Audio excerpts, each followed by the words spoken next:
እሺ ትኩስ ወሬ የፍቅር ታሪክ ስትይ ነው ገብቼ ላውራ ብዬ እንትን ያልኩት። እሺ ከትውውቃችን ልጀምርልሽ። ባለቤቴ ገጠር ውስጥ ነው ትውልዴም እድገቴም ማለት ነው። እስከ 8ኛ ክላስ እዛው ገጠር ውስጥ ነው የተማርኩት እና በዚህ አጋጣሚ ጎረቤት ነው ልጁ። ነገር ግን የሚኖረው ሌላ ሀገር ነው። ሀገሩን ልጥቀስ ወይስ እያለፍኩ ልንገራችሁ?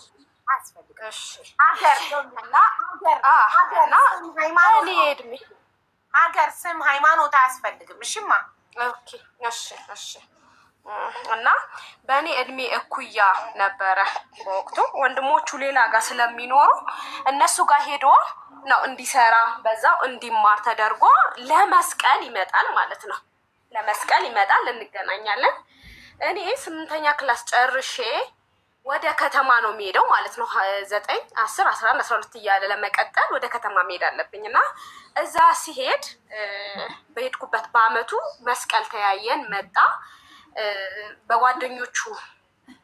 በጓደኞቹ ምክንያት እንዳፈቀረኝ በ1999 ነው የምነግርሽ ታሪኩ ማለት ነው።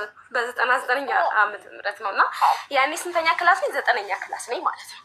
መጥቶ እንደወደደኝ ምናምን ነገረኝ። የተከራየሁበት ቤት ድረስ መጥቶ ጓደኞቹ ከኔም ጋር የኔም ባች አሉ፣ ከኔም በላይ ያሉ፣ እነሱን ይዞ መጥቶ አናገረኝ። ከዛ ከእናቴ ጋር በጣም እናወራለን። የመጀመሪያ ልጅ ነኝ እኔ ለቤቱ። ከዛ እንደዚህ ብዬ አልኩኝ። በወቅቱ እኔ ትንሽ ኮንፊደንስ ያሳጣኝ ነገር ነበር። ከጓደኞቼ እኩል አይደለሁም ብዬ የማስብበት አሁን ልክ እንዳልሆንኩኝ የማምንበት ነገር ግን ያኔ የተሳሳትኩ ስህተት ነው የምነግርሽ። እግሬ ላይ ኮንጎ ጫማ አደርግ ነበርና ያ ኮንጎ ጫማ ምን ሆነ መሰለሽ? ይሄ ጠርዙ እስከ ከእግሬ የሸፈነው ቦታ እንደ እንትን ነገር ወጣብኝ፣ እንደ ምች ነገር ወጥቶ ያንን ለማከብ ሌላ መድኃኒት ሲደረግ ቅጠላቅጠል ምናምን ሳደርግበት ነጽቶ ቀረ ማለት ነው። ለምጽ ሆነ በቃ ኦልሬዲ። እና በቃ ሰው ሁሉ የሚጠቋቀሙብኝ ነው የሚመስለኝ። ክፍት ጫማ አላደርግም። ሰዎች እንዲህ ተማሪ ቤት ሄደን ጫማ አውልቁ ኑ ምንጣፍ ጋር ሲባል አልሄድም። ሁሌ ማልቀስ ነው እና ልጁ በወደውም ያንን ነገር ስላለ ጭራሽ ሊቀበሉ አልፈለኩም እና ለእናቴ አማከርኳት። በቃ ችግር የለውም ከወደድሽው ምን ችግር አለ? ይሄ እኮ ችግር የለውም አይወጣ ወደ ላይ፣ በዛ ላይ በቃ ቆሟል እና አትሳቀቂ ምናምን አለችኝ። እሺ አልኩት። ይሄንን ነገር እሱ አያውቅም ጭራሽ። አንድ ጓደኛዬ ናት በግልጽ የምታውቀው እንጂ ሌሎቹ ከጫማዬ ከፍ ያለው ነገር አይተው ነው እኔ እየተሳለቁብኝ የሚመስለኝ ሁላ ማለት ነው። እና እንደዛ እየሆነ እሺ ያልኩት፣ እሱም ወደ ሀገሩ ተመልሶ ሄደ ማለት ነው። ከዛ በየጊዜው ጊፍት ይልክልኛል፣ እንደዋወላለን። የእጅ ስልክ የለኝም፣ በቤት ስልክ በተከራየሁበት ቤት ስልክ ይደውልልኛል። በጣም በቃ ማረግልኝ ነገር የለም፣ በፍቅር በቃላትም በሁሉ ነገር ማለት ነው። እንደዛ ሆኜ እየተማርኩ ወደ 10 ሄድኩኝ። 10ኛ ክላስ እንደዛ 11 እያልኩኝ እስከ 12ኛ ክላስ ላይ መጣና እስከዚህ ድረስ ምንም ነገር የለም። በየአመቱ ይመጣል፣ በመሀል ይመጣል። ከመሳሳም ውጭ ምንም ነገር የለንም ማለት ነው። እና የሆነ ሰዓት ላይ 12ኛ ክላስ ልክ እንደተፈተንኩኝ መጥቶ አይ በቃ እኔና አንቺ አብረን ማደር አለብን፣ የአንቺ ፍቅር እኔ የምለካው እስከዛሬ ድረስ የጠበኩሽ ይበቃል፣ አሁን ካምፓስ የምትገቢው እንደዚህ አድርገን ነው አለኝ ማለት ነው። ከዛ በቃ በጣም ተጨነኩኝ። ማጣት አልፈልግም። እሱ በጣም የሄደ ነው። ይሄ ኮንታክቱ ራሱ ቁጭ ብለን ሻይ ቡና ስንል እኔ ጨልሞብኛል። በቃ ያለሱ የማውቀው ወንድ የለኝም። በቃ ከሱ ውጭ የማወራ ሌላም የሚወደኝም አለን ብዬም አላስብም። በቃ በጣም ነው የምወደው ማለት ነው። እና እንደሄድብኝ አልፈለኩኝም። እሺ ያልኩት እንደምንም ክላስ ይዘን ያንን እግሬ እንዳይታይ ካልሲ ምናምን አድርጌ ነው እንትን ምቀርበው ማለት ነው። አብሬው አደርኩኝ። ያኔ አብሬው አደርኩኝ። ያው ድንግል ነበርኩኝ። ድንግልናዬን ሰጠሁት። ካምፓስ ሄድኩኝ። ከዛ ጊዜ ጀምሮ ግን ልውጥ አለብኝ ማለት ነው። ምንም በማላውቀው ሁኔታ አይቶታል እንዳለን ካልሲም እንዳለ ነው፣ ስነቃም እንዳለ ነው። ምንም ነገር የለም። ሌላ ነገር ነው እንዳለን ንጹህ ሆኜ ነው ያገኘኝ። ምንም የማውቀው ታሪክ በሌለበት ሁኔታ ተቀያየረብኝ ማለት ነው። ቅይርይር አለብኝ። ከዛ ካምፓስ ገብቼ እንዴት ልማር ደውላለው። እኔ ካምፓስ ስገባ ስልክም ተገዛልኝ። በቃ እሱ ጋር ብቻ ነው የምደውለው። ምንም በቃ ኮንፊደንስ አጣሁኝ። በዚህም ሊሆን ይችላል እላለሁ። በዛ ፀጉሬ በጣም ረጅም ነው፣ ተቆረጥኩት። እሱን መንከባከብ እሱን ድጋሚ ሌላ ሀሳብ እንዳይሆን በቃ ተቆረጥኩት። እግዚአብሔርን ነው የምላችሁና ተቆረጥኩት።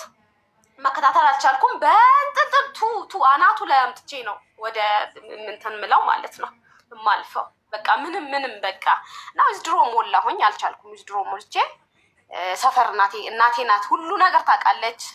ሲደውልልኝም ምንድን ነው ያለሽ፣ ሲዘጋብኝም ምንድን ነው የሚለው እና ሁሉ ነገር እናወራለን ከእናቴ ጋር እና መጨረሻ ላይ አስተዋወቀኝ። የሆነች ሴት ማታ ላይ ነው የሆነ ቀን ደውሎ እለዋለሁ ሚስቴን ተዋወቂያት አለኝ ማለት ነው። ሚስቴን ተዋወቂያትሽ ማን ልበል? ከሌ ይባላለሁ። ከመቼ ጀምረሽ ነው? እንደዚህ ከእኔ አንድ አመት ከሱ እንደቆየሁኝ ነው እሷ እየነገረችኝ ያለችው። ከአንድ አመት በኋላ ነው የያዛት ማለት ነው። እና አላቃትም። የሀገራችንም ልጅ አይደለችም። ኦልሬዲ በቃ ህይወት ጀምሯል ማለት ነው። በቃ ምን ይባላል፣ ራሴን ለማጥፋት ብዙ ነገር አደረግኩኝ። ማልቀስ ብቻ ነው፣ ምንም ነገር የለም። መጨረሻ ድሮ ሞልቼ ነበር በወቅቱ። ወደ አዲስ አበባ መጣሁኝ። ያው አትጥቀሺ ብለሽኛል፣ ግን ያው ካለሁበት ወደ አዲስ አበባ መጣሁኝ እና እዚህ የአባት ወንድም ነበረኝ። ሰው ቤት አስገባኝ አልኩት። ሰው ቤት ገባሁኝ። ሰው ቤት ገብቼ ያቺ ሴትዮ ገመና ድራማ በሚተላለፍበት ወቅት ነበር ወቅቱ። እንደዚህ ተምሬያለሁ ምናምን ስለ አንቺ መሲ ነሽ እንዴ? መሲ ሰው ቤት ገብታ የተማረች ምናምን መሲ ነሽ ትለኝ ነበርና ታናግረው ነበረ። እሱንም እንዴት እንደዚህ ታረጋታለህ? ለምን እንደዚህ ታረጋታለህ? አይ በቃ እኔ አጋጣሚ ከእሷ ጋር እንደዚህ ነበር፣ አልተመቸኝም። ይቺን ልጅ ተመችታኛለች፣ አሁን ኑሮ ጀምሬያለሁ ምናምን። እኔ ከሱ ውጪ ምንም ነገር ሊታየኝም ልሰማም ምንም ነገር አልፈልግም። በጣም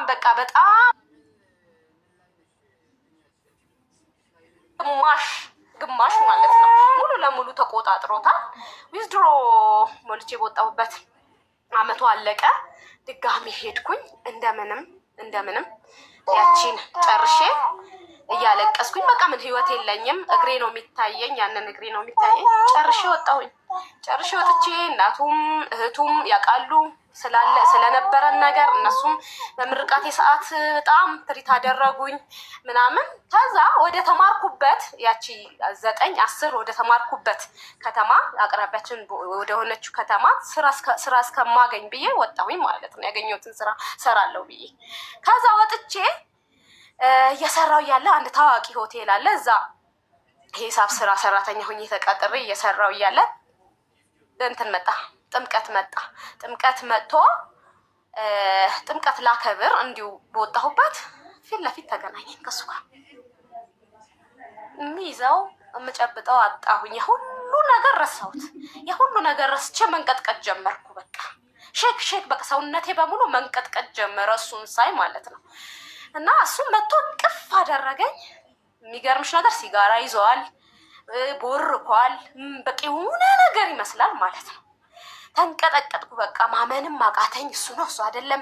ብዙ ጊዜ ያለበት ቦታ ለመሄድም ሞክሬያለሁ ከዛ በፊት። ብቻ እኔ አሁን አላወራሁትም፣ ደግንግጬ ምን አላወራሁትም ያለው ነገርና በቃ ሳገኘው እሱ ነው። ከሰማይ የሆነ ነገር ዱብ ያለ ነው መሰለኝ። ሲያቅፈኝ ደስ አለኝ። አገባሁኝ ያለኝም ረሳሁት።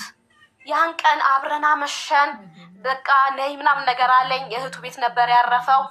የተከራየሁበት ቤት ወሰድኩት። ስላለው ነገር አጫወተኝ። እሺ እንዴት ነው አልኩት። አይ በቃ ተለያየን። እንዴት ተለያያችሁ? በቃ አልፈልግም እናቴ ቤት ሊሄድ ነው ብላኝ ሚስቴ ሄደች። አመንኩት። በቃ አልፈልግም ማለች። አውሰኝ በቃ በልቤ ማለት ነው። ለሱ እንደዚህ ያልለው በልቤ እሱ ያልኩኝ።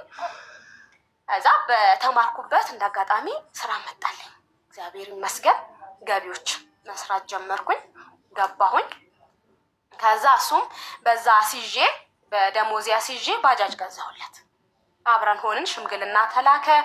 ቤት ውስጥ ደስ አላላቸውም። አባቴ መጀመሪያም ደስ አላለውም። እናቴም ይህን ታሪክ ስለምታውቅ በቃ ይቅርባት የሚለው ነገር አይሆናትም የሚለው ነገር ድምዳሜ ውስጥ ገብታ ነበረ።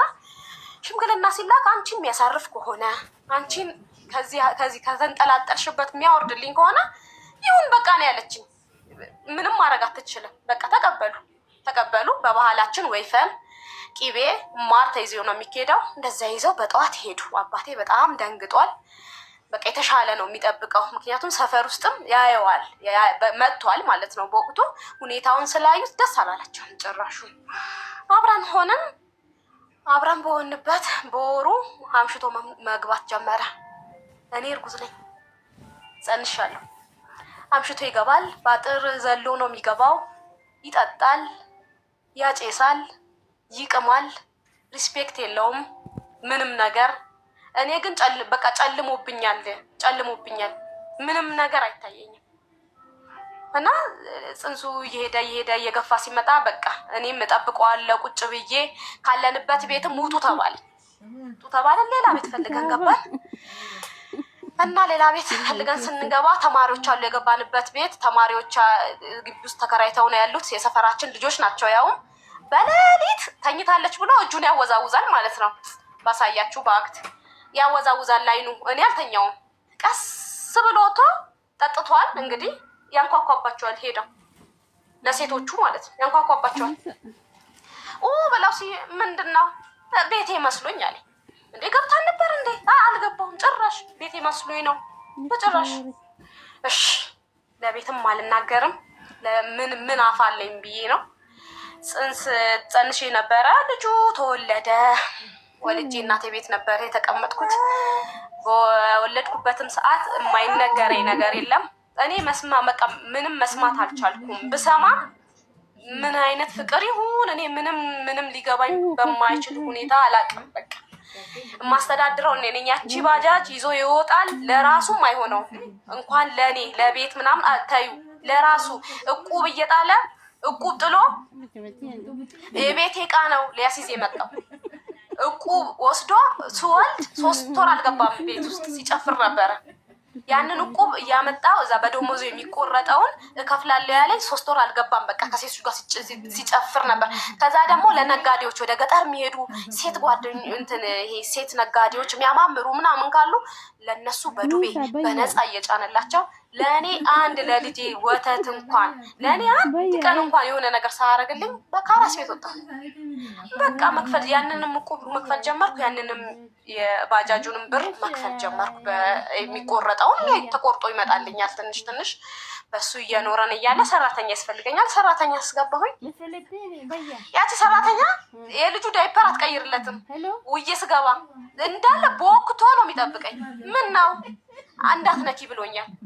ማን ነው እንዳትነኪ? እከሌ። ለምን? በቃ አንቺ ንግስቴ ነሽ። አንቺ ንግስት ሄደች እንዴ? እና አንቺ ንግስቴ ነሽ። አንቺ ምንም ስራ መንካት የለብም። ልጅም ስለሆነች ነው። ልጅቷ ልጅ ናት ገና 14 ዓመቷ። ምን ብሏት እንደሆነ አላውቅም። ንግስቴ ነሽ አንቺ ቁጭ በይ ብሎኛል አለች። እና እሺ እዛ ሳስበው ሰውነቷ ልጅቷ ማባበጥ ይሄ መወፋፈር ምናምን ጀመረች። ፊቷን ማማር ጀመረች።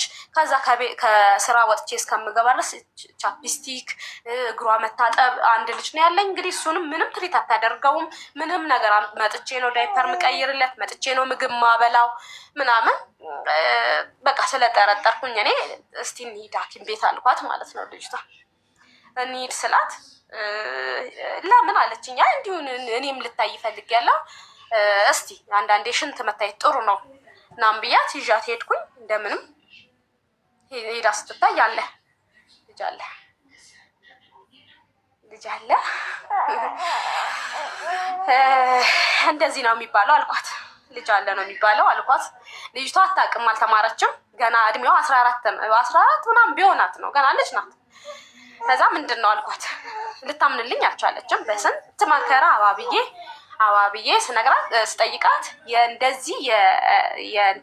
እንደዚህ የብልግና ቪዲዮዎችን እያመጣ በስልኩ እያሳየኝ ቤት አለኝ ተከራይቼ እንትንልሻለሁ ብሎ እንደዚህ ነው ያደረገኝ እንጂ ይፈልግ አይደለም አለችኝ። ከዛ ሽምግልና ሰበሰብኩኝ። እንግዲህ ለመጀመሪያ ጊዜ ሽምግልና ሰብስቤ እንደዚህ ነው ብዬ ስል ለልጅቷ ጠዋት ምን ይላታል? አርድሻለሁ እንደዛ ነው አለኝ ያለችው። ግን በእንትን ካደች። ምርመራው ላይ ስላለ ፖዘቲቭ ነው የሚለው አሳየዋቸው፣ ለሚያውቁት ለሚያነቡት፣ ሽምግልና ቁጭ ላሉት። ለእሷ ግን አርድሻለሁ ብትናገሪ አርድሻለሁ ነው ያለኝ። ቤተሰቧንም ያውቃል። ቤተሰብሽንም አርዳቸዋለሁ ብሎኛል። እኔ ምንም ነገር አላረገኝም ብላ ነው ልብሷን ይዛ የጠፋችው ማለት ነው። ጠፋች። መጠየቅም አልቻልኩም። ልጅቷ ያለችበት ሁኔታም አላውቅም። በደላላ ነበር የመጣችው። እሱ አቃቃላው ነው የሚለው። እንግዲህ ወለደች ወይ የት ደረሰች? ምንም የማውቀው ታሪክ የለኝም። ተኖረ ተናደዱብኝም ምንም በሉኝ። በቃ እንደገና ኖርኩኝ። እንደገና አረገዝኩ። መንታ አረገዝኩ። በመንታም ሰዓት እንደዚህ ተሰቃይቼ በመንታም ሰዓት ጥሎኝ ሄደ። የለም ሰው ወልድ የለም። እሱ ሌላ ሴት እየተንከባከበ ነው። ጭፈራ ቤት ነው። በቃ ምንም ነገር ከቤት ያለኝም ብር ይዞ ነው የሚሄደው። አዲስ ጫማ ከገዛውኝ ያቺ አዲስ ጫማ ነው ይዞ የሚሄደው። አዲስ ጫማ ለልጆቹ ከተገዛ አንዱ እግር ደብቁት ነው የምላቸው። አንዱ እግር ቤት አጋዥን ካለኝ ደብቁት፣ ታጥቦ እንዳያይ ይዞ ነው የሚሄደው። አዲስ ቀሚስ ከገዛው እንደዛ ነው ይዞብኝ የሚሄደው። እና ሽጦ ሊጠጣበት ነው። አዲስ ነገር ቤት ስትገዢ ይዞብሽ የሚሄደው ሽጦ ሊጠጣበት ሊቅምበት ነው። ሽጦ ሊቅምበት ነው። እና የሆነ ሰዓት ላይ ምንድን መሰልሽ እህቴ በኋላ ነው የነገረችኝ። ወደ 4 ሰዓት ከምናምን አካባቢ ነው ደወላለች። ደውሎ አንቺ ነይ ውጪ እንጂ ሰርግ አታይም እንዴ? ሌላ ሴት ነው እንግዲህ ሌላ ሴት እያወራ ነው ማለት ነው። እዛ እንዴ እከሌ እኮ ነኝ ምን ነክቶ ነው በዚህ ሰዓት ቤት አልገባህም እንዴ ምናምን አልኩት ነው ያለችኝ። እሱ ብቻ አይደለም አንድ ዘመዳቸው ደግሞ አለች፣ ርቀት ዘመድ እና ሪካርድ አለው ስልኩ። ሪካርድ ሙሉን የሰማሁት ሙሉን። እንደባለፈው አቅፌሽ ልተኛ ልምጣ በእናትሽ እንደባለፈው እያለ ማለት ነው። በቃ ይዝትብኛል። አሲድ ነው ከኔ ከተለያየሽ አሲድ ነው። በዚህ መሀል አውዬ ህገወጥ ቤት ገዝቼ አንድ ቀን ላሸዋ ለቤቱ ለግርፉ ውሃ ጠጥቶልኝ አቅም። ከዛ ከተከራየንበት ቤት እየሄድኩኝ ውሃ እያጠጣሁኝ። እስቲ ቁም አንድ ሰው ቆሞ ሲያሰራ ቢያንስ የሆነ ግሬስ አለው፣ የሆነ የሚፈሩት ነገር አላቸው። እንዲያርጉ ራሱ ማለት ቆማ አሰራ ስለው እንኳን የሚጠይቀኝ ግቦ ነው። 2000 አምጪ እንደዚህ አምጪ። እኔ በብድር አድርጌ የአክስቴ መሬት ነበረ፣ እሱንም ገዝቼ አሰርቼ ገባንበት። ያ ሰፈር አዲስ ሰፈር ነው፣ ገባንበት። እዛ ጭራሽ ተመቸው በቃ። እዛ ጠያቂም የለውም ምን ሆነሃልም። የሰፈሩ ሴቶች እንዳለ ሲያዩት ወይኔ መጣ ሩጫ ነው በቃ። እኔ ተገልያለሁ፣ እድር የለኝም ምንም ነገር። ከዛ በኋላ አንድ ልጅ ድጋሚ አንድ መጀመሪያ፣ ከዛ መንታ ወለድኩኝ። ከዛ ድጋሚ አሁንም አረገዝኩኝ። እናት አባቴ እህቶቼ አበዱ። ምንድን ያደነዘዘሽ? ምንድን ነው የሆንሽው? በቃ እንትን በይ ጠይቂው፣ ፍቺ ጠይቂው በቃ። እና እቺ የመጨረሻዋ ያልኩሽ 4ተኛዋ ልጄ እርጉዝ ሆኜ ጅብ አለ ሰፈሩ ላይ። እናት አባቴ ያሟልና ልጠይቅም ልሄድም አይፈልግም። ለቅሶ ቤትም እንዴት አይፈልግ የትም ማንም ጋር ከስራ ወደ ቤት ከቤት በቃ አይምሮዬ እንዴ እሱ የሚያደርገው ነገር ልክ ነው እንዴ እስከ ማለት ድረስ ነው የደረስኩት። በቃ የሚሳደባቸው የሚያወጣቸው ቃላቶች እንዴ ይሄ ነገር ይባላል በቃ ልክ ነው እስከ ማለት ድረስ ጭንቅላቴ ሙሉ ለሙሉ ተቆጣጥሮታል። ምንም ነገር አላስብም። ምንም እሱ ከሚያወጣው መጥፎ ቃላት ውጪ። እኔ ሴት ልጄን በጣም ነው እንትን እምላት በቃ ሌላ ነገር ቢያደርጋትስ ብዬ በጣም አስባለሁ። የሚመጡ ሰራተኞች እንዲህ ብሎናል መሄድ አለብን። አንድ ልጅ ያላት ገብታ ነበረ፣ ደርሼባቸዋለሁ። ከስር ከመኝታ እሱ 9 ሰዓት ወይ 7 ሰዓት ነው የሚገባው። አሁን ያለንበት ቤት ስለተመቸው ቁልፍ አለው፣ ባጃጅ አለው ስለሚመቸው በፈለገ ሰዓት ጠጥቶ ሰክሮ ምናምን ይመጣል አጽዞ እና ልጅ ያላት የ6 ወር ልጅ ያላት እሺ ታገለግኛል። አዎ በቃ ልጅሽን ከልጅቹ ጋር ታሳድጊያለሽ ብያ ይዣት ቤት መጣሁኝ። ከዛ እንትን አለው የጓዳው በር ከታች ቀዳዳ አለው፣ በደንብ ይታያል። በደንብ ይታያል። እና 9 ሰዓት አካባቢ የሆነ ነገር ሰማሁኝ። ድምፅ ስሰማ አጎንብሼ ሳይ እግራቸው ይወዛወዛል።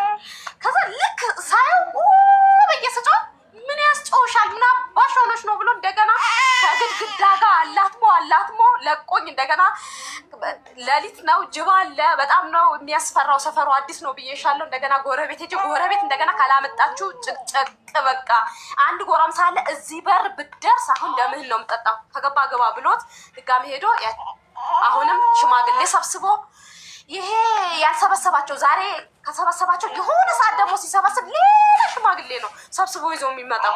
እኔም በቃ ውስጤ አይቆርጥም ምን እንደሆነም በቃ እኔ ግራ ነው የገባኝ ማለት ነው። እና የመጨረሻው ልጄ ጊዜ ልንገርሽ ያኔ እንትን ሆነ ማለት ነው። በቃ ፍቺ ፈጽሚ በቃ እኔ መፈጸም አለብኝ። እናት አባቴን ልጠይቅ በሄድኩበት ብዬሻለሁ። አባቴ አመዋል ልጠይቅ ሄጄ የት ሄደሽ ነበር አለኝ። እሑድ ቀን ነበረ። አባቴን ልጠይቅ ከኔ ፍቃድ ውጪ ማን አባሽ አዞሽ ነው የምትሄጂው? አባቴን ለመጠየቅ ያንተ ፍቃድ ያስፈልገኛል እንዴ? አንተ የፈለክበት ቦታ አይደል ሄደ የምትመጣ ስለው በይ አሁን ኮተትሽን ሰብስበሽ ውጪ ልሂድ አልኩታ። ልሂድ ልጆቼን ጥዬ ልሂድ በዚህ ሰዓት 9 ሰዓት ነው እንግዲህ በፌስታል ልብሴን ይዤ የሰራሁበት ቤት ነው እንግዲህ በፌስታል ልብሴን ይዤ 9 ሰዓት ጅብ ሳይበላኝ ጓደኛዬ ከኔ በታች ትንሽ ራቅ ብሎ አለች 1 ኪሎ ሜትር ምናምን አካባቢ የሚርቅ እዛ ሄጄ አድሬ በማግስቱ ፍርድ ፖሊስ ጣቢያ ሄጄ አመልክቼ እናት አባቴም ተቃጥለው እህቴም ተቃጥላ መጣች። ከሌላ ቦታ ነበር የምትኖረው። አይዞሽ ቤት ተከራይተሽ ትኖሪያለሽ፣ ቤቱን ትካፈሉታላችሁ፣ ምንም አያደርገውም። ዱቄት ይሸጣል አቡ እግዚአብሔርን ዱቄት ይሸጣል። ከእናት ከአባቴ ቤት ያመጣሁትን ዱቄት ጤፍ ይሸጣል፣ ይሰጡኛል። በአመት 1 ኪሎ 100 ኪሎ ግራም 100 ኪሎ ጤፍ ይሰጡኛል። ባላቸው አቅም በጣም ይረዱኛል። ልጆችም አሉብኝ፣ እሱም እንደዚህ ነው። ስለዚህ እንደዛ ብለው ፍርኖ ዱቄት 10 ኪሎም ገዛው። ምንም አደረኩ ከእንትን ጋር ከበቆሎ ጋር ተደርጎ ለልጆች አምባሻ።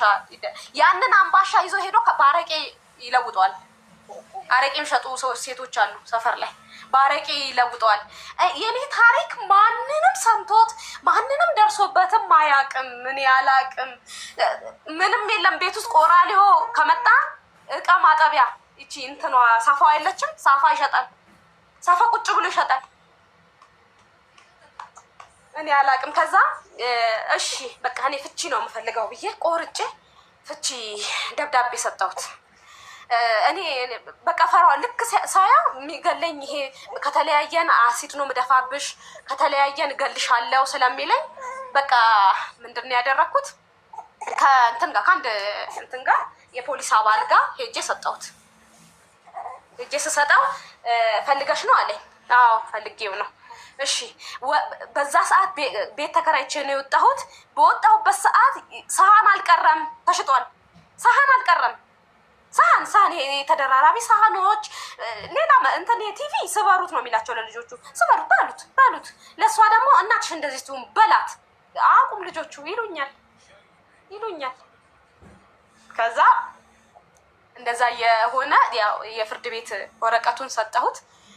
ስሰጣው እሺ አምነሽበት ነው አለኝ። በሱ ፊት አዎ አምኜበት ነው አልኩኝ። የፍርድ ቤት ቀጠሮ ደረሰ። የመጀመሪያው ቀን ምንድን ነው ተባልኩ። እንደዚህ ነው ብዬ አልኩኝ። እሱ ምላሱ በቃ እንዴት ነው ሲያወራ ራሱ በጣም በቃ ይሄ ተጎዳ። እኔ ባጃጅ ቶሎ ይበላሽብኛል፣ በእጄ ምንም የለም፣ ለዚህ ትንቀኛል። እኔ ጭራሽ አይደለም ለመናቅ ላይ ወጥ ነው የሚደፋው። ላይ ለሰው እንደመሆን አይደለም ለሱ። የእሱ ጊዜ አንደበት የማይሰራም እንባ ብቻ ነው። በቃ ሰው ነው የሚናደድብኝ ማለት ነው።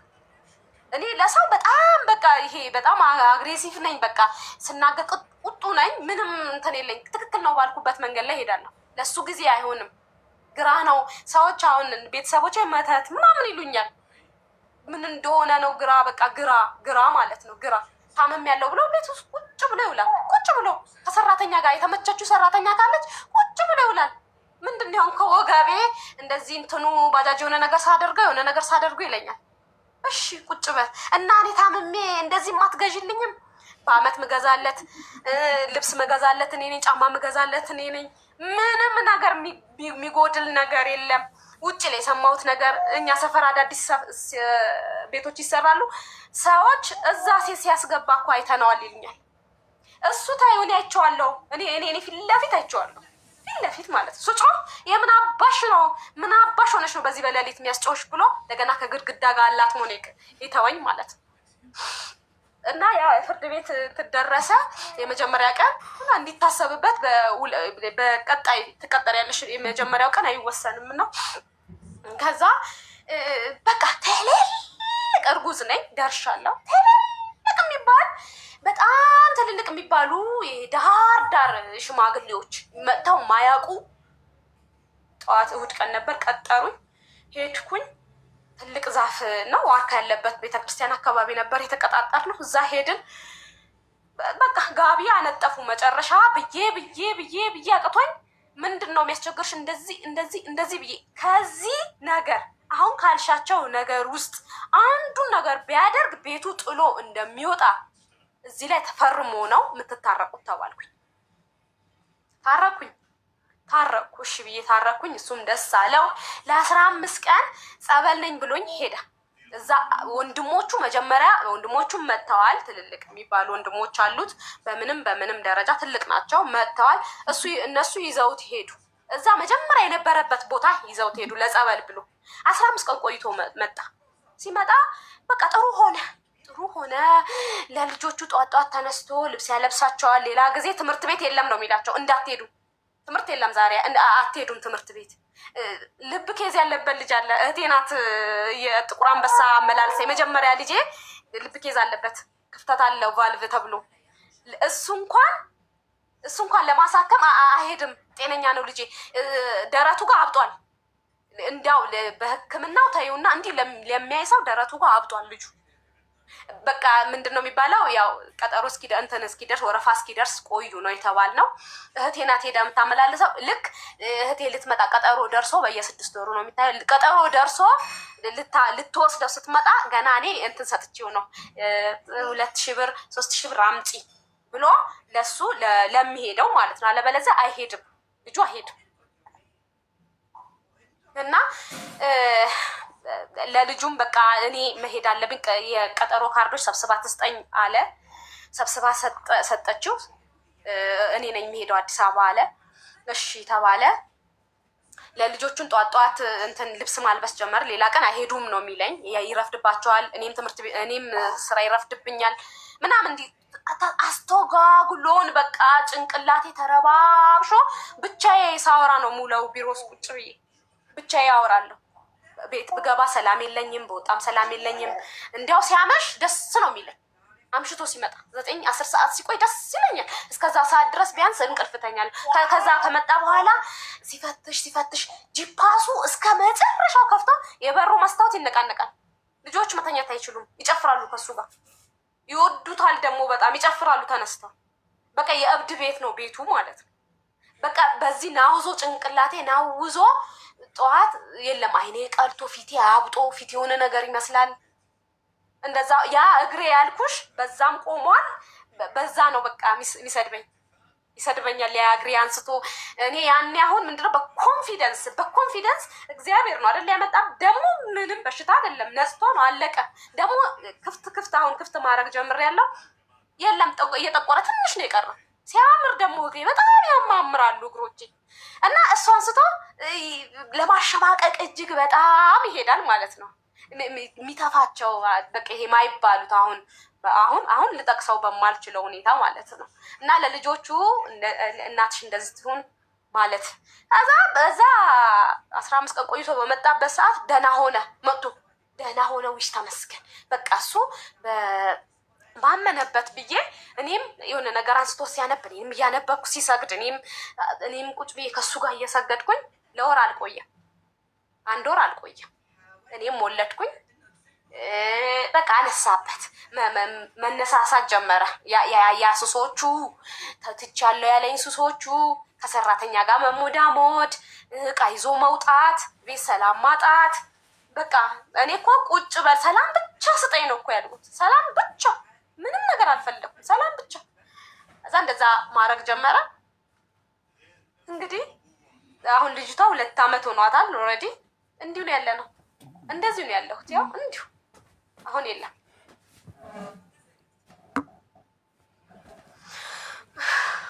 በመጀመሪያ ደረጃ እኔ ስምሽን አይቼ አስገቢኝ መተንፈስ እፈልጋለሁ ስትይ ትኩስ ወሬኛ ነሽ፣ ትኩስ ወሬ ነው ስምሽ ብዬ ስላላመንኩሽ ይቅርታ።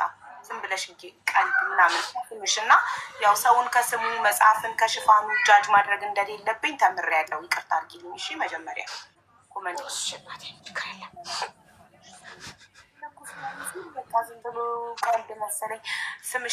ስምሽን አይቼ ስለፈረድኩብሽ ይቅርታ።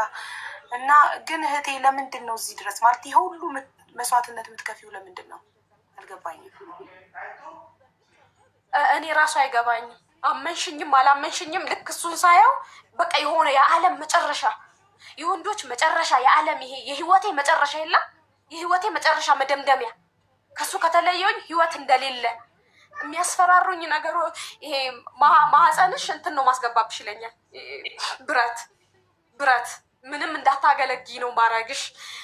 ህግ ደግሞ የምን ህግ ነው? እስቲ የሚይዘኝ ሰው እንደዚህ አይነት ነገር እኮ ሰምተን እናውቃለን። አሲድ እደፋብሻለሁ፣ ማህፀንሽ ውስጥ ብረት አስገብቼ አበላሽሻለሁ፣ እስከ መጨረሻው እገልሻለሁ፣ አርድሻለሁ፣ ቆምሽ። ይህን ሁሉ ነገር ሰምተናል። ብዙ ሰዎች ሲሉ ሰምተናል። ታሪክ ላይም ሰምተናል። የደረሰባቸውም አሉ። ግን ኦልሬዲ የሰው ልጅ ካለ ያደርገዋል። መጀመሪያ ቃል ከዛ ተግባር ነው።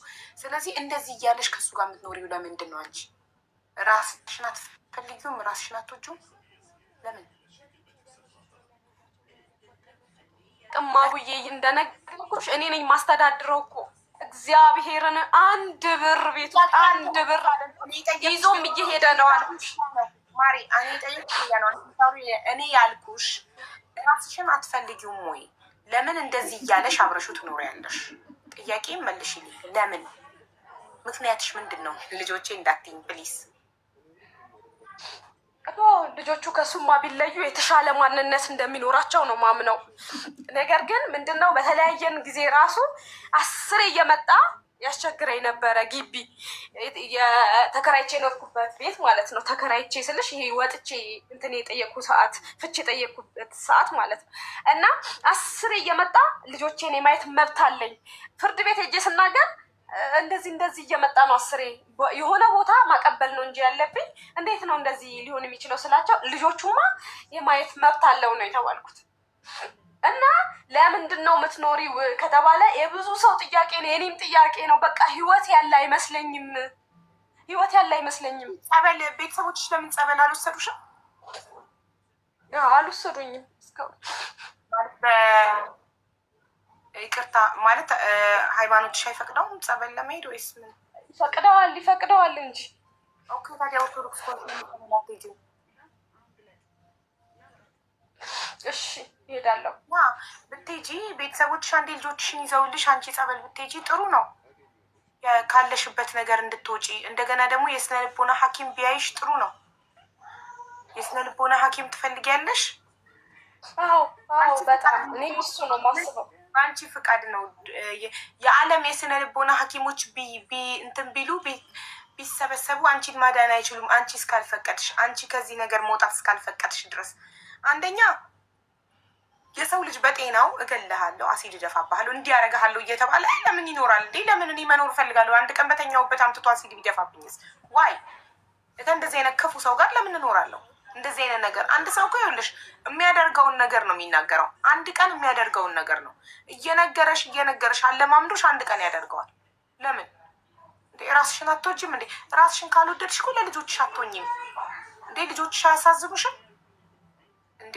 ጥሩ ኢንቫይሮንመንት ላይ የመኖር መብት እኮ አላቸው ልጆችሽ። ምን በወጣቸው ነው ከእንደዚህ አይነት እየሰከረ ከሚገባ ከሰራተኛ ጋር ከሚልከሰከስ እና ለራሱ ክብር ከሌለው የቤት ዕቃ እያወጣ ከሚሸጥ እንዴ? አንድ ጥሩ ኳሊቲውን እስኪ አንድ ነገር ጥሪልኝ እስቲ፣ አንድ ጉድ ኳሊቲ ንገሪኝ ስለዚህ ሰው። ልጆችሽ አያሳዝኑሽ? የሰላም ህይወት የመኖር መብት አላቸው ልጆቹ። ስለዚህ አንቺ እናታቸው ነሽ፣ አንቺ ነሽ ወደዚህ ምድር ያመጣሻቸው። ፈጣሪ በአንቺ ማህፀን ነው ወደዚህ ምድር የላካቸው። ግዴታ አለብሽ ልጆችሽን ሰላማዊ ህይወት የማኖር። ልጆችሽን በርገር የማብላት ግዴታ የለብሽም፣ ቂጣም ማብያቸው። ግን ልጆችሽን ሰላም የመስጠት ግዴታ አለብሽ። ወደዚህ ምድር አንቺ ፈልገሽ ወደሽ ፈቅደሽ እስካመጣሻቸው ድረስ በሰላም የመኖር መብት አላቸው። በአቅምሽ ፒዛ በርገር አብያቸው ኖ አላልንም።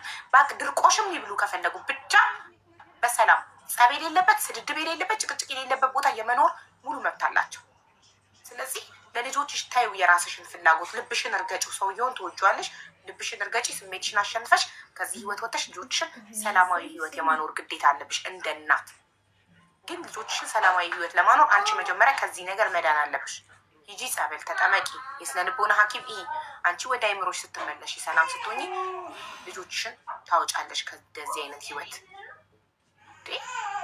በዛ ላይ መካሪ የለም እንዴ? ላይ በላይ ላይ አሁን ስንት ልጅ ላይ ደረስሽ? 5 ነው 4? አንዴ መጀመሪያ፣ ከዛ ሁለተኛ መንታ፣ አሁን 3፣ ከዛ አሁን የ2 ዓመቷ ነው ያልኩሽ፣ 4ኛ ማለት ነው። ግን 4 ብታረግሽም ግን 5 ልጅ ነው የወለድሽው። ለምን? የሁለተኞቹ መንታ ስለሆኑ ኖ የመጀመሪያ አንድ ወንድ ልጅ፣ ከዛ ሁለተኛ ወንድና ሴት ማለት 3፣ ከዛ አሁን ሴት 4ኛ ማለት ነው። እሺ ምንድን ነው የምትሰሪው ስራ? የሆነ የመንግስት ስራ ነው ሰራል ያልሽ? ምንድን ነው የምትሰሪው? ገቢዎች ነኝ። ገቢዎች ማለት ምንድን ነው የምትሰሪው? ጸሐፊ ነሽ? ምንድን ነሽ? ቀረጥ ነው። ቀረጥ። እሺ አትሊስት አንቺ ትምህርት ተምረሻል አይደል? እንዴት ነው የተማረች ሴት ከእንደዚህ አይነት ወንድ እንደዚህ ከሚቀጠቅጣት ከማያከብራት ከሰራተኛ ጋር አይንሽ እያየ ተኝቶ የምትይዥው ባል ሰራተኛ በሱ ምክንያት ከሚወጣ ይሄን ሁሉ ነገር እያየሽ እንዴት አስችሎሽ ደጋግመሽ ታረግልሽ ከእንደዚህ አይነት ሰውዬ?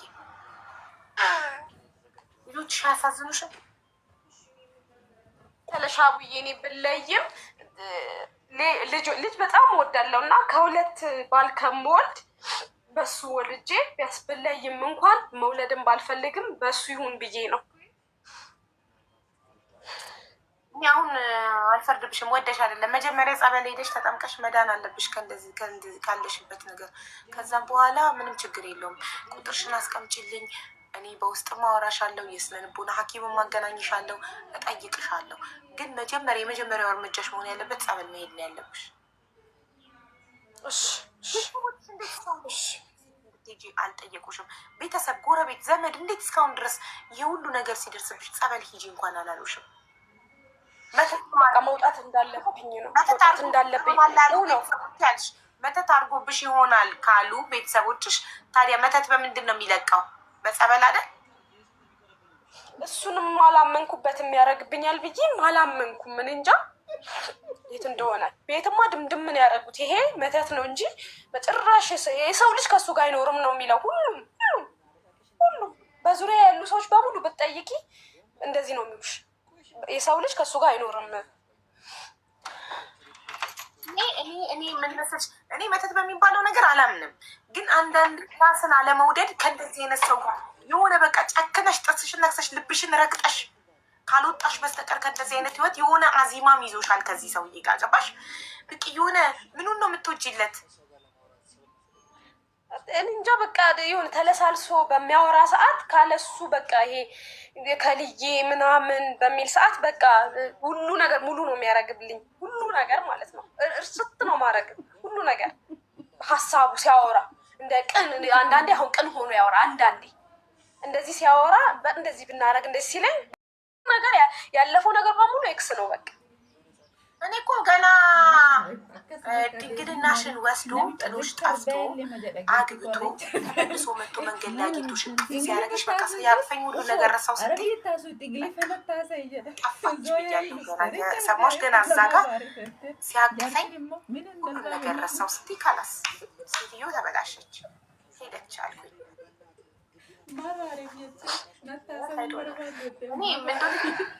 አንቺ አንድ ግለሰብ ነሽ። ከአንቺ ይልቅ 4 የተወለዱት ልጆች ያሳዝኑኛል በእውነት። አሁን ይህ ሰውዬ ነገ አምጣው የሆነ ነገር ቢያደርግሽ እሱ እስር ቤት ይገባል። አንቺ የሆነ ነገር አድርጎ እነዚህ ልጆች ምንድን ነው የሚሆኑት? ማደጎ ቤት ሊገቡ ነው። በየዘመድ ቤት አንዳንድ ተከፋፍሎ ሊያሳድጓቸው ነው። ስለ ልጆችሽ አታስቢ። የእውነት ነው የምልሽ። እኔ የሁለት ልጆች እናት ነኝ። ከወለድኩ በኋላ ለእያንዳንዱ እርምጃ ልጆቼን ነው የማስበው። የበለጠ መኖር ጓጓለሁ። ጤናዬን እጠብቃለሁ። ለምን ነገ ልጆቼ እኔ ሞቼባቸው ባዳ እጅ ላይ እንዲያድጉ፣ የሰው እጅ ላይ እንዲያድጉ አልፈልግም። ለእነሱ ስል በጣም ራሱ እጠብቃለሁ። እና እንዴት ስለ እንዲህ እያለሽ አሲድ ደፋብሻለሁ፣ እገልሻለሁ። እንዴት አብረሹ ትኖሪያለሽ? እንዴት ስሜትሽና ልብሽ አሸንፈሽ ደጋግመሽ ታረግሽልናለሽ? እንዴት አብረሹ ትኖሪያለሽ? እኔን የሆነ ነገር ቢያደርገኝ ሰውዬ እነዚህ ልጆች ማን ላይ ነው የሚወድቁት? ምን ላይ ነው የሚወድቁት ብለሽ አታስቢ? አያሳዝንሽ? እስቲ ስለ ልጆች ሁሉ ነገር ይቀር። ስለ ልጆች እስኪ አስቢ። ምንድን ነው የሚሆኑት ነገር? አንቺን የሆነ ነገር አድርጎሽ እሱ እስር ቤት ይገባል። ከዛ አንቺን ባይገባ ራሱ እስር ቤት ከሰካራምና ከሌባ የቤት ዕቃ እያወጣ ለሱሱ ከሚሸጣባት ዞር ብሎ ሊያያቸው አይችልም። እነዚህ ልጆች ምንድን ነው የሚሆኑት? አንቺ ህይወትሽ በቃ አብቅቷል። አሁን ስለ ልጆችሽ ነው ማሰብ ያለብሽ። ልጆቼ ምንድን ነው የሚሆኑት ብለሽ አስቢ። ራስሽን ጤናሽን የመጠበቅ የአይምሮሽን ጤና የሰውነትሽን ጤና የመጠበቅ ግዴታ አለብሽ። ያንቺ ህይወት ያንቺ ኃላፊነት ነው፣ ማንም ኃላፊነት አይደለም። ያንቺን ጤና መጠበቅ ያንቺ ኃላፊነት ነው። ያንቺን ሰላም ማስጠበቅ ያንቺ ኃላፊነት ነው። ማንም መጥቶ ሰላምሽን እንዲያስከብርልሽ ጤናሽን እንዲጠብቅልሽ አትጠብቂ። ኃላፊነት ያለብሽ ያንቺን ህይወት የማዳን የደስታዬ ኃላፊነት እኔ ነኝ። ራሴን ደስተኛ አድርጎ የማኖር ኃላፊነት ያለብኝ እኔና እኔ ነኝ። እኔ ኖ ካልኩ ማንም ምንም ሊያደርግብኝ አይችልም በህይወቴ። አንቺ ኖ ካልሽ ይሄን ሰውዬ ከህይወትሽ ማስወጣት ትችያለሽ እስከ መጨረሻው። ጥርስሽን ነክሰሽ አንድ ቀን ሄደሽ ፖሊስ አምጥተሽ ማስቀፍደድ ትችያለሽ በህይወትሽ ካልፈለግሽው። ግን አንቺ መጀመሪያ ካለሽበት ነገር እንድትወጪ መጀመሪያ አንቺ መዳን አለብሽ። በጤነኛ አይምሮ ነው ምን ማሰምች ዋታፕን ማሚ ሀውዬ ሁሌም ወደ ጭንቅላቴ የሚመጣው ምንድነው፣ ብዙ ጊዜም ሲባል እንደሰማሁት ልጆች ከልጅነታቸው ጀምሮ ኮንፊደንስ እያሳጣናቸው እና ደግሞ እያመናጨቅናቸው ካሳደግናቸው እያደጉ ከሆኑ ነገ ህይወታቸው በጣም ተጽዕኖ እንደሚፈጥር እኔ አሁን በአባቴ በጣም ተጨቁኝ ነው ያደግኩት እና ይመስለኛል፣ ለዛም ይመስለኛል እኔ አላቅም። አሁን ከልጅነቴ ጀምሮ ብነግርሽ በጣም ተጨቁኝ ነው። የቤት እንዴ ሰራተኛችሁ ናችሁ እንዴ? ሌላ ሀገር ነበር የምንኖረው። ከስራ ነው ድጋሚ ወደ ገጠር የገባ ነው ማለት ነው። እንዴ ሰራተኛችሁ ናት እንዴ? የዘመር ልጅ ናት እንዴ እስከሚባል ድረስ በጣም ተጨቁነን፣ እናቴም በአባቴ ማለት ነው ተጨቁነን ያደግነው እና ይመስለኛል ያ ተጽዕኖ ይሁን እንደዚህ ያሳደረብኝ አላውቅም። ያሳድራል። ለመሰለሽ አንድ ሰው ተጨቁኖ ወደ ታች እየተደረገ ካደገ አክሰፕት ያደርጋል። ወደ ታች መደረግን መጨቆንን ይፈቅዳል ራሱ ላይ ገባሽ። በቤት ውስጥ ቤተሰብ ሲያሳድገው እንደማይፈለግ ዋጋ እንደሌለው እየሰደበ እያመናጨቀ እየቀጠቀጠ ካሳደጋት አንዲትን ሴት ስታድግ የሚቀጠቅጥ የሚጨቁም ባል ኖርማል ነው ለሷ። ኖ አትልም፣ አክሰፕት ታደርገዋለች። ገባሽ? ለምን ዋጋዋን አታውቅማ። ዋጋዋ እየተነገራት አይደለማ ያደገችው እቺ ልጅ። ዋጋዋ እየተነገራት ንግስት እንደሆነች ውድ እንደሆነች ዋጋዋ እየተነገራት ተፈላጊ እንደሆነች እየተነገራት ዋጋዋ ያደገች ልጅ ግን ማንም ሰው መብቷ እንዲነካባት፣ እንዲያንቋሽሻት፣ ዲስሪስፔክት እንዲያደርጋት አትፈቅድም። ዋጋዋን ታውቃለች። ያ እኛ አብዛኛው ኢትዮጵያውያን ዋጋችን እየተነገረን አላደግንም። ስፔሻሊ እኛ ሴቶች ዋጋችን አልተነገረንም። ቆንጆ ነሽ፣ እኔ ሂጅ፣ ከዚህ እንግዳ መጥቷል፣ ሂጂ ጓዳ ግቢ፣ ሰው ፊት ሴት ልጅ እንደዚህ አትስቅም፣ ሰው ፊት አታወራም ምናምን እየተባለ ማቀቁን ነው ያሳደጉን። እኔ እንደ ፈረንጅ ልጅ ቢዩቲፉል የኔ ቆንጆ እየተባልኩ አላደጉም። ዝም በይ ሴት እንዲያትስቅም ምናምን እየተባልኩ ነው ያደጉት። ግን ራሴ ግን ካደግኩ በኋላ ግን ራሴን አስተማርኩ፣ ዋጋዬን አወቅኩ። ገባሽ? ስለዚህ ያንቺ ህይወት ኃላፊነት ያንቺ ነው። 18 ዓመት ከሞላን በኋላ ማንንም ቤተሰቦቻችን ስላስተዳደጋችን መውቀስ አንችልም። ምንም የኔ ህይወት ዛሬ እዚህ ጋር ያለው የኔ ኃላፊነት ነው። ሁላችንም ኃላፊነት መውሰድ አለብን ስለ ራሳችን ህይወት። በቃ ቤተሰብ አብልቶ አጠጥቶ አስተምሮ እስከ 18 ዓመት አሳድጎናል። አለቀ። ከ18 ዓመት በኋላ መስመራችንን ማስያዝ፣ ህይወታችንን መምረጥ፣ ራሳችንን ማስተማር፣ ራሳችንን ማሳደግ፣ ይህ የኛ ኃላፊነት ነው። እኛ ነው ካላልን ደግሞ ማንም እኔ ላይ ለሚደረገው ነገር እኔ ኖ ካላልኩኝ ማን ነው መጥቶ ለእኔ ጠበቃ እንዲቆምልኝ የምፈልገው? ማን ነው? ከኔ በላይ ለእኔ ማን ያቀልኛል? ከራሴ በላይ አያውቅልኝም። ስለዚህ ለአንቺ ህይወት ከአንቺ በላይ ጠበቃ አትፈልጊ፣ ከአንቺ በላይ የሚከላከልልሽ አትፈልጊ። አንቺ ለራስሽ ብቁ ነሽ። የራስሽን ህይወት ለማስተካከል ራስሽን ደስተኛ ለማድረግ አንቺ ብቁ ነሽ፣ ብቻሽን ያለ ማንም። እኔ ካልፈቅ የኔ ህይወት ባለቤት የኔ ህይወት አለቃ እኔ ነኝ። ማንም በኔ ህይወት የምኖረውን አይወስንልኝም። እኔ ኖ ይሄ ነገር እንዲደረግብኝ አልፈልግም ካልኩ ማንም አያደርግብኝ። ማንም ህይወት አንዴ ናት። አንድ ጊዜ ደግሞ የእውነት እንኑር። የማትፈልጊውን ነገር ማንም እንዲያደርግብሽ ይሄን ሰውዬ አትፈልጊውም። ዩ አር ናት ሀፒ። አንቺ እሱን ከህይወትሽ የማውጣት ሙሉ መብት አለሽ። ለምን? ህይወትሽ ያንቺ ስለሆነች። አንቺ ካልፈቀድሽ ማንም ያንቺ ህይወት ውስጥ መግባት አይችልም። ይሄን ለመወሰን ደግሞ ንጹህ አይምሮ ያስፈልግሻል። ጤናማ አይምሮ ያስፈልግሻል። ለዚህ ጸበል ግቢና ጸበል ተጠምቀሽ ስትድኚ ንጹህ አይምሮ ሲኖርሽ ከዚህ ነገር ስትላቀቂ የዛኔ ህይወትሽን ታስተካክያለሽ። ዛሬ ግን ልጆችሽ ህፃን ሆነው አንቺ ከዚህ ነገር ካልወጣሽ እንደዚሁ ከዚህ ሰውዬ ጋር እየተበሳበስሽ ልጆችሽን ካሳደግሽ ነገ ልጆችሽ ወይ የጎዳና ተዳዳሪ ያልተማሩ ሌባ ነው የሚሆኑት። ለዚህ ደግሞ አንቺ ነሽ ተጠያቂ። ይጠይቁሻል ልጆችሽ። ነገ ብትሞቺ እንኳን ሰማይ ቤት ትገናኛላችሁ ከልጆችሽ ጋር ይጠይቁሻል። ስለዚህ ለልጆችሽ ስትይ ከዛሬ ጀምሮ ወስኝ። ብዙ ልጆች ጎዳና ላይ የቀሩት ኃላፊነት በማይሰማቸው እናቶች ምክንያት ነው።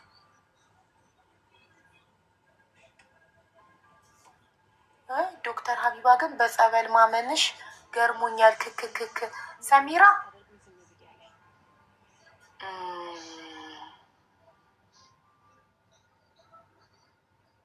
አደዋና ሳይኒቲክ እሺ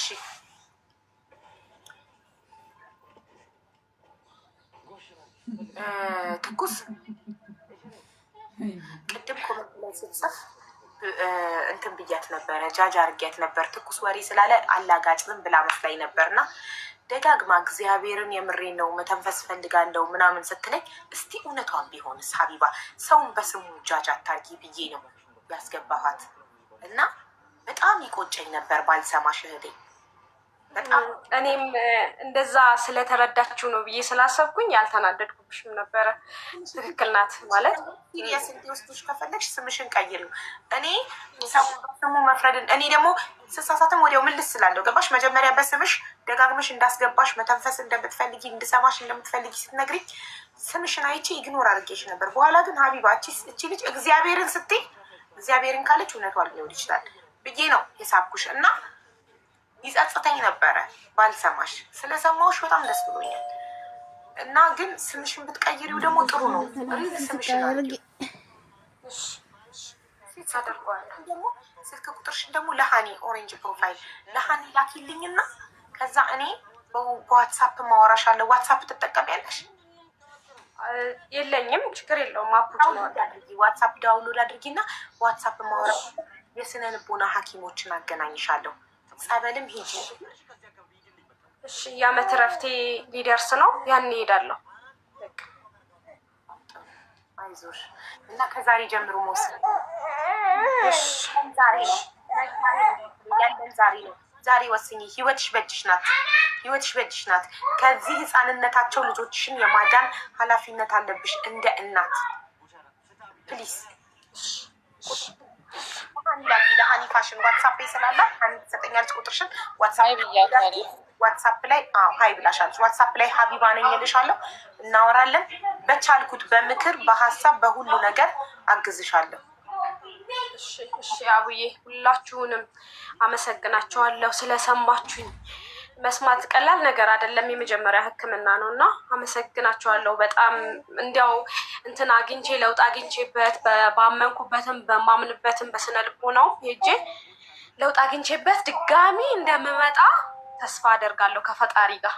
ውስጤ ጥንካሬነት አይሰማኝም፣ ግን በማምንበት ስሄድና እግዚአብሔር ይረዳኛል ብዬ ስለማስብ ተስፋ ስላለኝ እትቼ ድጋሚ እንደማበስራችሁ ተስፋ አለኝ። ያልፋል። ሁሉም ነገር ያልፋል። አንቺ ከፈቀድሽ፣ አንቺ ለመዳን ከዚህ ህይወት ለመውጣት ህይወትሽን ለመቀየር ቆርጠሽ ከተነሳሽ ኔትወርኳ ነቀላቲስ ጎ ኦፍላይን ምናምን ላይ ራሷን ነቅላ ይሆን ኔትወርኳ ነቅላት ይሆን አይደል ነው። ብቻ ቁጥሯን ለሀኒ ትልካለች። ዋትሳፕ ላይ አወራታለሁ። ሰሚራ በጸበል ማመንሽ አስገርሞኛል አልሽው። አሁን ምላሽ ትስጥሽ ቅድስቷ እያለች አልናገርም ብዬ ነው። አዎ በጸበል አምናለሁ። ለምን የኔ የራሴ ሰው ታማ አይምሯን ጸበል ሄዳ ነች አለች። ሙስሊም ሆና ጸበል ሄዳ እህቴ ማለት ነው። ስለዚህ አሁን አምናለሁ በጸበል። እኔም ካመመኝ ነገር ጸበል ሄዳለሁ። እሺ የድምፃውያን ውድድር ሊጀምር ነው።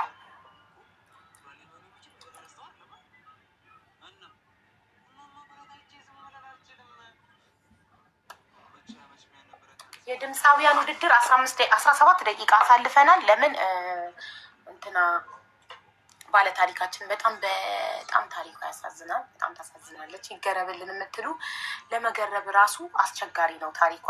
በእውነት ትንሽ ያስቸግራል ለመገረብ ራሱ። ላይክ መጀመሪያ ተዋወቁ። እግሯ ላይ የሆነ ችግር ስላለባት በዛ በራስ መተማመን አይሰማትም ነበር እና ተዋወቁና ድንግልናዋን ሰጠችው። ድንግልናዋን ከወሰደ በኋላ ጠፋ ጀለሴ። እሷ ወደው ነበር። ስለወደደችው ነው ድንግልናዋን የሰጠችው።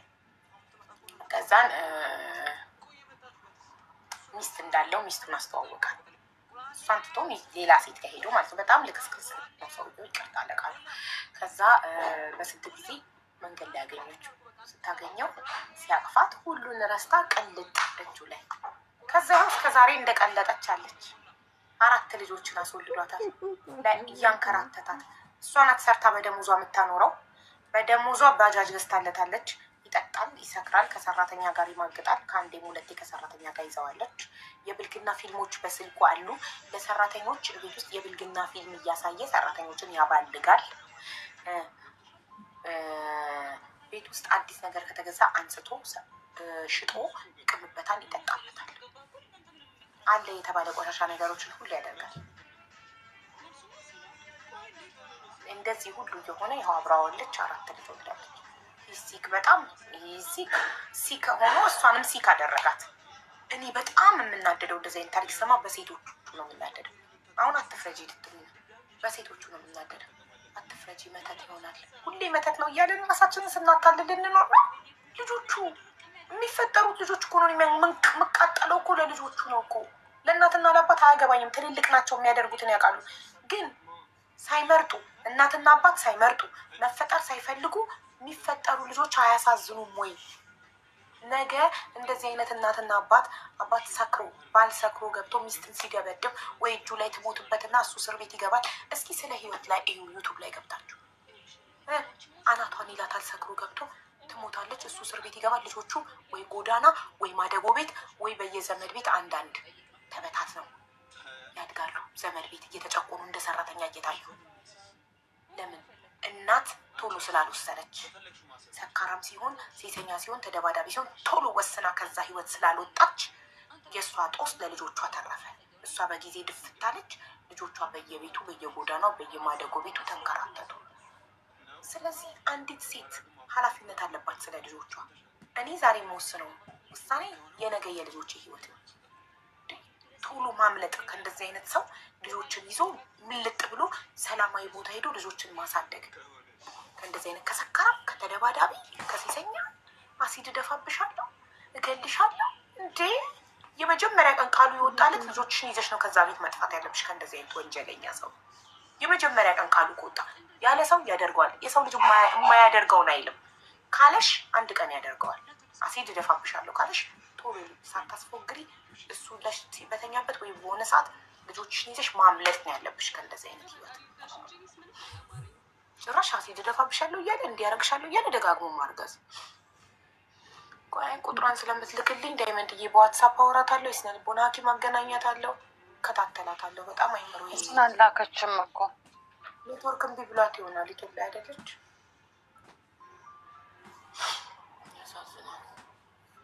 ሌትስ ጎን ጀምር የድምፃውያን ውድድር አቡዬ ማርያምን በጣም ውብና ቅን ልብ ያለሽ እህት ነሽ። ተባረኪ። አሚን። መስዬ ጌታ ቴንኪዩ። ሌስ ጎ ፋሚሊ እንጀምር። ድምፃውያን ስም ዝርዝር እጠራለሁ። እሺ